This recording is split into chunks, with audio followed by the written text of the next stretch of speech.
മഹാനായ അബൂദർ അൽ ഗിഫാരി റളിയല്ലാഹു അൻഹു ആരാണ്? അതാ അസ്ദഖു തഹ്ത അദീമിസ് സമാ, ആകാശമാകുന്ന മേലാപ്പിന് കീഴിലുള്ള ഏറ്റവും വലിയ സത്യവാനെന്ന് നബി സല്ലല്ലാഹു അലൈഹി വസല്ലം തങ്ങൾ പഠിപ്പിച്ച സ്വഹാബിയല്ലേ? ആ സ്വഹാബിയോട് നബി സല്ലല്ലാഹു അലൈഹി വസല്ലം തങ്ങൾ പറഞ്ഞു, തംശി വഹദക്, നിങ്ങൾ ഒറ്റക്കല്ലേ നടന്നു വന്നത്?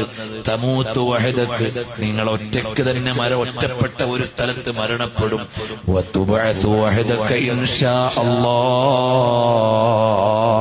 നിങ്ങൾ നാളെ ഒറ്റപ്പെട്ട് തന്നെ നിയോഗിക്കപ്പെടും. ആ അബൂദർ അൽ ഗിഫാരി റളിയല്ലാഹു അൻഹുവിന്റെ ഖബർ എവിടെയാണ് അറിയുമോ? റബ്ദ എന്ന് പറയുന്ന മരുഭൂമിയിലാണ്. ഇന്നും 40 കിലോമീറ്റർ വെറും ഡെസേർട്ടിൽ പോകണം.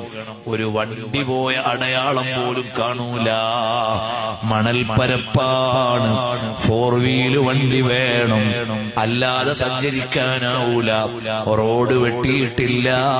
മദീനയിൽ നിന്ന് 200ഓളം കിലോമീറ്റർ ദൂരെയാണ്. 40 കിലോമീറ്ററോളം ഡെസേർട്ടിൽ പൂഴിമണ്ണിൽ പോകണം. ഞങ്ങൾ അവിടെ പോയി ഒരു സ്ഥലത്തെത്തിയപ്പോൾ 4 സ്ഥലത്തും കടല് പോലെ മരുഭൂമിയാണ്. ഞങ്ങൾ പോയ വണ്ടി പാകമായ വണ്ടിയായിരുന്നില്ല. അവിടെ പൂഴ്ന്നുപോയി. ഞങ്ങൾ ഇസ്തിഗാസ ചെയ്യാൻ ആളില്ല. യാ ഇബാദല്ലാഹി അഗീസൂനി എന്ന് വിളിക്കേണ്ട സ്ഥലാണ്. ഏതായാലും ഞങ്ങൾ അതിനു മുമ്പ് കയറിയ ഒരു പമ്പിൽ നിന്ന് ഒരു മലയാളിയെ പരിചയപ്പെട്ട് അയാളുടെ നമ്പർ ഞങ്ങളുടെ കയ്യിലുണ്ടായിരുന്നു. പിന്നെ അയാള് 4 വീല് വണ്ടിയും കൊണ്ടുവന്ന് ഞങ്ങളെ അവിടെ നിന്ന് കയറ്റിയിട്ടാണ് ഞങ്ങൾ പോയിട്ട് മഹാനായ അബൂദർ അൽ ഗിഫാരി തങ്ങളെ സിയാറത്ത് ചെയ്തത്. അതിന്ന് ത്വയ്ബ യൂണിവേഴ്സിറ്റിയുടെ സംരക്ഷണയിൽ ഹെറിറ്റേജ് ഡിപ്പാർട്ട്മെന്റ് പരിപാലിക്കുന്ന ചരിത്ര സ്ഥലമായി അവിടെയുണ്ട്. പക്ഷേ അവിടെ എത്താൻ ഇന്നും 40 കിലോമീറ്ററിലേറെ കറക്റ്റ് ഡെസേർട്ടിൽ യാത്ര ചെയ്തു പോകണം കേട്ടോ.